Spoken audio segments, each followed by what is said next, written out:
अब bank cheque book की ज़रूरत नहीं होगी, क्योंकि चेक काट कर भुगतान करने की आपको नौबत ही नहीं आएगी।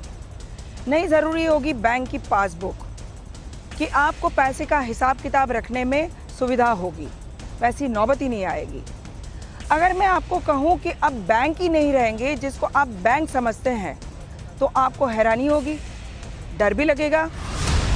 कल्पना कीजिए बैंकिंग सर्विस के समानांतर एक नई व्यवस्था आ जाए जिसमें ना तो वकील की जरूरत, ना ही अकाउंटेंट की, ना बैंकर्स की, ना इमिग्रेशन अधिकारियों की, ना ही सरकारी अधिकारियों की, और देश में ट्रांजैक्शन जारी रहे।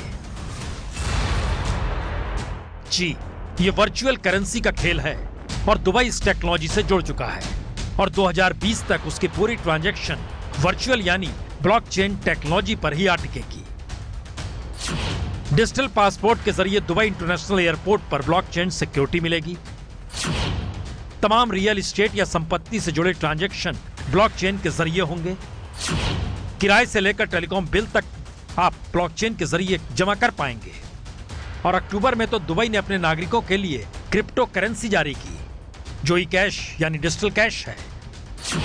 क्रिप्टो करेंसी का मतलब है ट्रांजैक्शन के लिए कोई मिडिलमैन नहीं चाहिए। माइक्रोसॉफ्ट, आईबीएस, सिस्को और क्रिप्को सरीखे 46 कंपनियां ब्लॉकचेन टेक्नोलॉजी से जुड़ चुकी हैं। और अब असल सवाल है कि आखिर इसकी जरूरत दुबई को ही क्यों पड़ी, और क्या भारत भी आने वाले वक्त में इसी रास्ते पर जाने की तैयारी कर रहा है। दुबई का कहना है उसने तकरीबन 1 करोड़ दस्तावेजों को ब्लॉकचेन टेक्नोलॉजी में डाल दिया है, जिससे दुबई ने 2.5 करोड़ लोगों के काम के घंटे बचा लिए और $1.5 मिलियन टैक्स भी बचा लिया।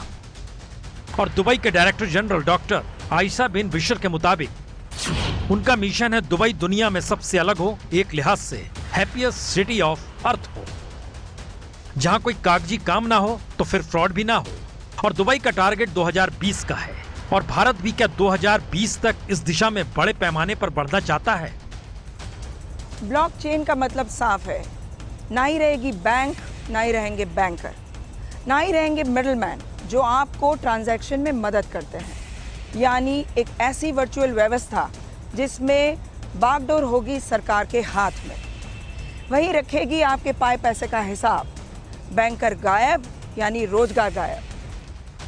तो आखिरी सवाल यही है, क्या यह भारत जैसे लोकतांत्रिक देश में संभव है, या फिर भारत भी इसकी तैयारी कर रहा है और आने वाले वक्त में कोई मिडिल मैनेजमेंट जॉब रहेगी नहीं। यह सिर्फ एक सवाल है, पर इसकी गंभीरता इससे भी समझी जा सकती है। अगर भारत में असमानता चरम पर है, हालातों ने 1921 वाली स्थिति को पकड़ लिया है, तो फिर कई थ्योरियां हैं।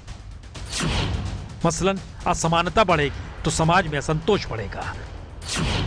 असंतोष करप्शन से लेकर लूटपाट की स्थिति भी बनाएगा, और पैसे वालों को राहत के लिए ब्लॉकचेन टेक्नोलॉजी फिट बैठती है।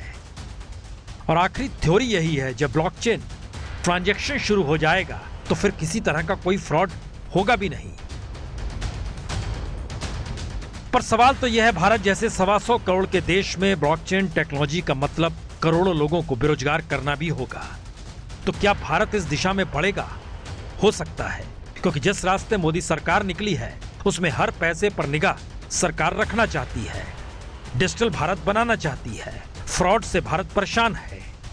तो ऐसे में रास्ता यही बचता है जिसे दुनिया अपना रही है।